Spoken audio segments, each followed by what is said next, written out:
உண்மையான காரணம் என்ன? பல்வேறு கருத்துக்கள் நிலவி வருகிறது. உங்க 2 பேத்துக்கான உண்மையான காரணம் என்ன? உண்மையான காரணம் மோதல் உங்களுக்கும் அன்புமணி சாருக்கும் உள்ள மோதலுக்கான காரணங்கள் உண்மையானது என்ன? அதான் நான் ஏற்கனவே சொன்ன ஒரு நல்ல ஜோசியரை பேச்சுவார்த்தை நடத்துறதான செய்தி வருது. பாமக வந்து தாவேகா கூட்டணி பேச்சுவார்த்தை தமிழக வெற்றி நடிகர் விஜயோட கட்சியான தமிழக வெற்றி கழகத்தோட இது வரைக்கும் இல்லை. அது அதிகாரப்பூர்வ பேச்சுவார்த்தையா? இல்லை, இதுவரை அது மாதிரி இல்லை. இது வரைக்கும் பேசல. இதுவரை பேசல. அவங்க பேசினா தயாரா இருக்கீங்களா பேசுறதுக்கு? அது மூத்த தலைவர்கள், கட்சியில் மூத்த தலைவர்கள் எல்லாம் கலந்து பேசிதான் அது முடியும். நீங்க என்ன சொல்றீங்க? உங்க விருப்பம், என் விருப்பம்.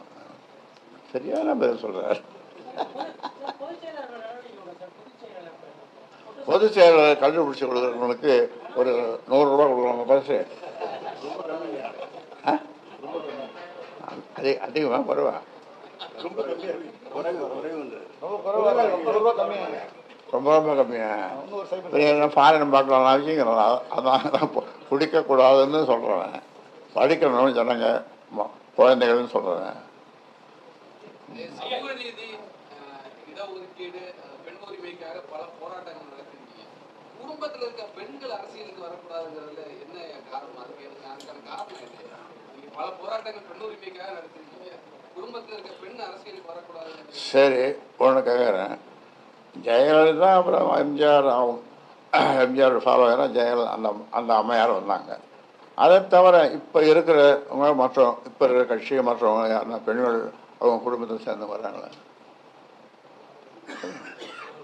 யாராவது வந்தாங்க? இப்போ விஜயகாந்த் கூட அவர் மறைஞ்ச பிறகு தான் அந்த அம்மையார் வந்திருக்காங்க. இப்போ விஜயகாந்த் இருக்கிற வரைக்கும் அவர் தான் தலைவர் எல்லாமே.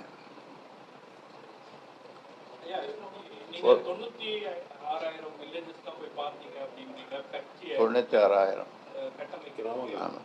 கன்னியாகுமரியிலிருந்து வடக்க கும்மிடிப்பட்டியிலிருந்து குமரிமுனை வரை, இந்த பக்கம் வடக்க கிழக்க மேற்க எல்லா இடங்கள்லையும் போகிறேன். நீங்கள் எந்த ஊர் கொண்டாலும் பரிசார்த்தமாக போய் கேளுங்க. ஐயா வந்தாராங்க, அவங்க பாருங்க, அவர் நட்டத கல்வெட்டு தான் பாருங்க. அவர் பேர் எங்கள் வீட்டில் குழு குடிச்சாரு, எங்கள் வீட்டில் பழஞ்சோறு சாப்பிட்டாரு அப்படின்னு எந்த ஊருக்கு கேட்டாலும் இப்போ சொல்லுவாங்க.